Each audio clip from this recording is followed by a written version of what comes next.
मैं Varsha Dagor, assistant professor political science, government college Bayana, Bharatpur. हम बात कर रहे थे कौटिल्य के सप्तांग सिद्धांत की। हमने कौटिल्य का सामान्य परिचय, कौटिल्य के सप्तांग सिद्धांत, जिनमें कौटिल्य के जो 7 अंग हैं उनकी हमने विस्तृत चर्चा की। इससे पहली वीडियो में एक बार फिर से रिपीट कर लें। राजा, अमात्य, जनपद, दुर्ग, कोश, दंड और मित्र। इस प्रकार कौटिल्य ने राज्य के 7 अंग बताए हैं और जिन्हें राज्य की प्रकृति कहा गया है और इसे साअवयवी सिद्धांत भी कहते हैं।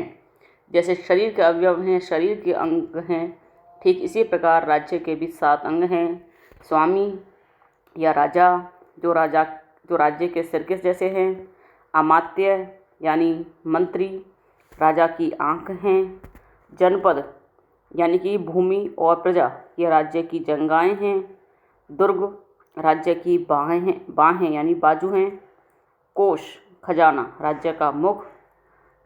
दंड या जो सेना है वो राज्य का मस्तिष्क और मित्र राजा के कान।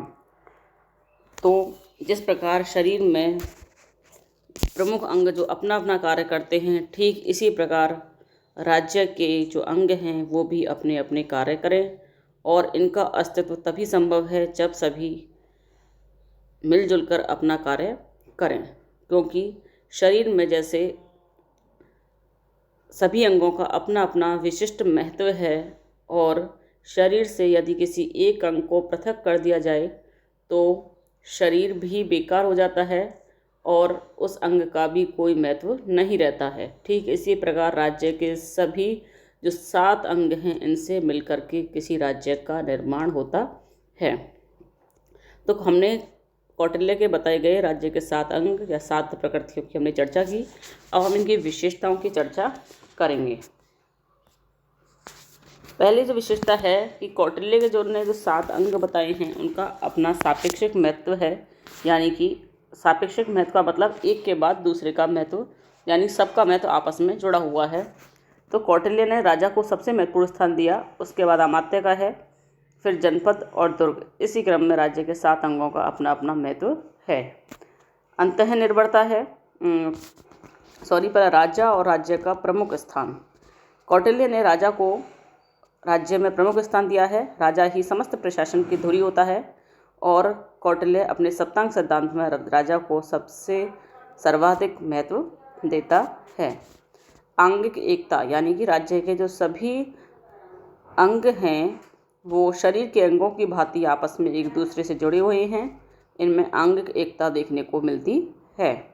अंतः निर्भरता यानी सभी अंग आपस में अंतः निर्भर हैं, एक दूसरे पर निर्भर हैं। राजा अमात्य पर निर्भर है और अमात्य राजा पर। इस प्रकार राज्य के 7 अंगों का अपना अपना महत्व है। अगर उसमें से एक तत्व को भी हटा दिया जाए तो राज्य चरमरा जाएगा, राज्य अव्यवस्थित हो जाएगा। जिस प्रकार शरीर से यदि मान लो हाथ को अलग कर दिया जाए या कान को अलग कर दिया जाए तो या सिर को अलग कर दिया जाए तो शरीर तो खत्म होता, शरीर तो मतलब कि निष्फल होता है या फिर कह सकते हैं बेकार होता है या शरीर कमज़ोर होता है। ठीक इसी प्रकार राज्य भी किसी अंग के ना होने पर सुचारू रूप से नहीं संचालित हो सकता है। तो इस प्रकार कौटिल्य ने राज्य के सप्तांग सिद्धांत की प्रमुख विशेषताएं बताई हैं।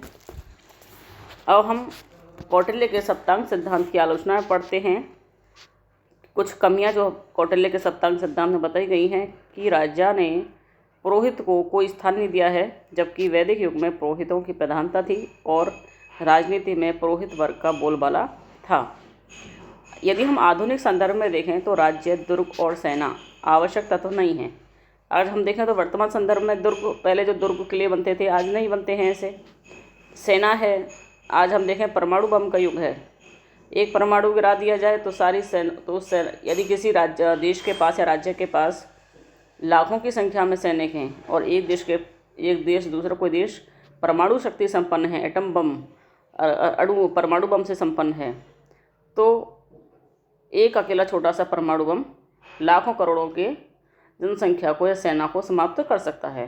तो इस प्रकार वर्तमान जो आधुनिक युग है उसमें सेना का इतना प्रासंगिकता नहीं है। हालांकि प्रासंगिकता है, महत्व है, लेकिन आधुनिक युग में उतनी प्रासंगिकता नहीं है। मित्र को जैसे आवश्यक तत्व माना है, तो आज हम देखें तो आधुनिक युग में मित्र को राज्य का आवश्यक तत्व नहीं माना गया है। सप्तांग सिद्धांत में कौटिल्य ने राजतंत्र पर बल दिया है, यानी राजा होगा, जनता को राजा को चुनने का अधिकार नहीं है, और इसमें लोकतंत्र की उपेक्षा की गई है कहीं ना कहीं। एक कौटिल्य की आलोचना है सप्तांग सिद्धांत की। इसके बाद हम इसकी प्रासंगिकता यानी महत्व के बारे में चर्चा करेंगे। कौटिल्य ने जो 7 अंग बताए हैं, यदि हम वर्तमान परिप्रेक्ष्य में देखें, राज्य की परिभाषा जब हम बात करते हैं, तो राज्य के 4 आवश्यक तत्व, जिसमें जनसंख्या, निश्चित भूभाग, सरकार और संप्रभुता शामिल है। राज्य के 4 आवश्यक तत्व जनसंख्या, भूभाग, सरकार और संप्रभुता। तो हम देखें कि कौटिल्य ने आज से लगभग हजारों वर्ष पहले आधुनिक युग में जो राज्य के 4 आवश्यक तत्व माने जाते हैं, वो कौटिल्य के सप्तांग सिद्धांत में भी दिखाई देते हैं। जैसे राजा संप्रभुता का प्रतीक है, जनपद में जनसंख्या और भूभाग है, और अमात्य सरकार का प्रतीक है। तो राज्य के जो 4 अंग हैं, जो वर्तमान में आधुनिक राज्य के अंतर्गत जो आते हैं, वो कौटिल्य के सप्तांग सिद्धांत में भी परिलक्षित होते हैं। दूसरा है, कौटिल्य आधुनिक मंत्री परिषद की भांति अमात्यों में मंत्री और प्रशासनिक अधिकारी दोनों को सम्मिलित करते हैं। हम देखते हैं हमारी मंत्री परिषद जो होती है, एक तो उसमें मंत्री होते हैं और इसके अलावा सचिव होते हैं, सेक्रेटरी होते हैं, यानी नौकरशाही होती है, राजनीतिक और स्थायी। तो इस प्रकार कौटिल्य ने भी अमात्यों में मंत्री और प्रशासनिक अधिकारी दोनों को शामिल किया है और योग्य मंत्रियों की नियुक्ति पर बल दिया है। अगला है, कौटिल्य ने धर्म काम की तुलना में अर्थ को प्रधानता दी है, और हम वर्तमान वैश्वीकरण का जो युग है वो आर्थिक युग है, अर्थ का युग है, धन का युग है। उसी संदर्भ में हम देखें तो कौटिल्य वैश्वीकरण के युग में हम कौटिल्य को अनुसरण कर रहे हैं। ये कौटिल्य की प्रासंगिकता है, कौटिल्य का महत्व है। कौटिल्य ने स्थानीय शासन का समर्थन किया है। स्थानीय शासन यदि हम देखें तो भारतीय संविधान में 73वें और 74वें संविधान संशोधन के द्वारा भारत में पंचायती राज की और इस शहरी शासन की व्यवस्था की गई है।